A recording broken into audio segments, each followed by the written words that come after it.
আসসালামু আলাইকুম।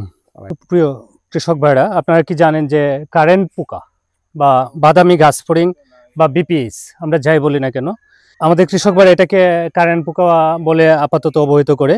এই বিপিএস আক্রমণে আমাদের কি কি লক্ষণ এবং কি কি ক্ষতি হতে পারে সেই বিষয়গুলি আমরা আপনাদেরকে দেখানোর চেষ্টা করছি। বিপিএসের চরম আক্রমণে আমাদের চরম আকার ধারণ করে আমরা দেখতে পাচ্ছেন যে আমাদের জমিটা, কৃষক ভাইয়ের সেই জমিটা বার্ন হয়ে গেছে। বার্ন বলতে জ্বলে গেছে, অর্থাৎ দূর থেকে দেখেই মনে হয় যে এখানে বাস পড়ছে, এরকম একটা অবস্থা সৃষ্টি হয়। মারাত্মক একটি পোকা আমন মৌসুমে, যেটি আমাদের আমন ফসলে সবচেয়ে বেশি ক্ষতি করে থাকে, সেটা হলো বিপিএস। বিপিএস হলো বাদামি গাছ ফড়িং, যার বাংলা নাম, আর আমরা সাধারণভাবে কৃষক ভাইয়েরা সেটাকে বলে কারেন্ট পোকা। BPS, brown plant hopper. যাই হোক, এই পোকাটা যখন আমাদের জমিতে সেতে অবস্থা থাকে, তখন এই পোকাটার আক্রমণ সবচেয়ে বেশি হয়।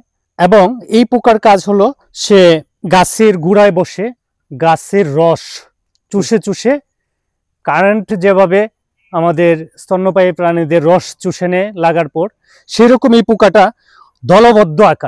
দলবদ্ধ আকারে সে হাজার হাজার কোটি কোটি পোকা একই সাথে চলাচল করে এবং সে জমিতে আক্রমণ করে এবং গাছের গোড়ায় বসে রস চুষে খায়। রস চুষে খাওয়ার ফলে গাছটি আস্তে আস্তে নিস্তেজ হয়ে মরে যায় এবং পুরার মতো বা বাস পড়ার মতো অবস্থা দেখা দেয় এবং খুব দ্রুত জমির ক্ষতি করে ফেলে, যে কারণে আমরা সেটাকে কৃষক ভাইরা কারেন্ট পোকা বলে ডাকে।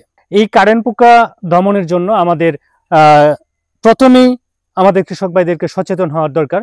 সেটা হলো যে জমি রোপণের সময় অবশ্যই লঘু পদ্ধতি ব্যবহার করা, যে 10 লাইন পর পর 1 লাইন ফাঁক দেওয়া, যাতে জমিতে যথেষ্ট পরিমাণ আলু বাতাস চলাচল করতে পারে। যদি আলু বাতাস চলাচল করে তাহলে পোকার আক্রমণ সেটা কম হয়।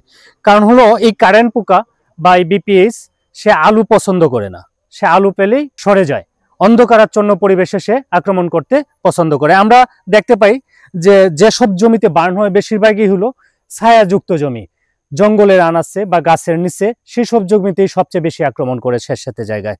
যাই হোক, আমরা আপনাদেরকে পোকাটাকে দেখানোর চেষ্টা করব। আসলে এই খুব ছোট্ট একটা বাদামি রঙের পোকা, হ্যাঁ, খুব ছোট, যা দলবদ্ধ আকারে, হ্যাঁ, জমির গাছের গোড়ায় আপনারা দেখতে পাচ্ছেন যে গাছটাকে কে একবারে বন করে ফেলেছে, খড়ের মতো স্ট্র হয়ে গেছে।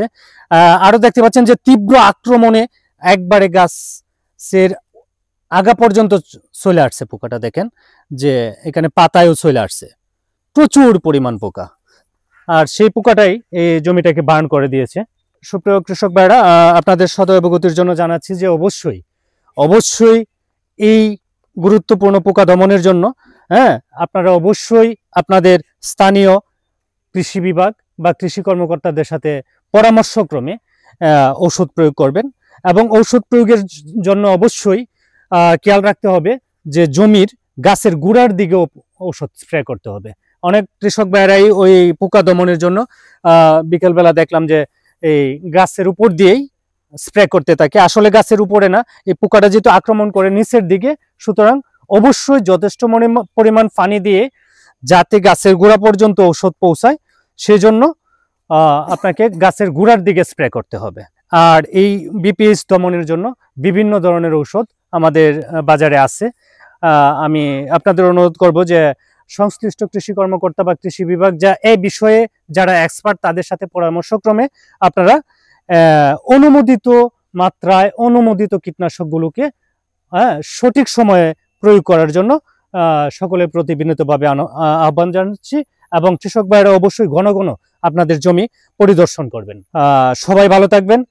পরবর্তীতে আরো নতুন কোনো বিষয় নিয়ে আপনাদের সাথে কথা হবে। আসসালামু আলাইকুম।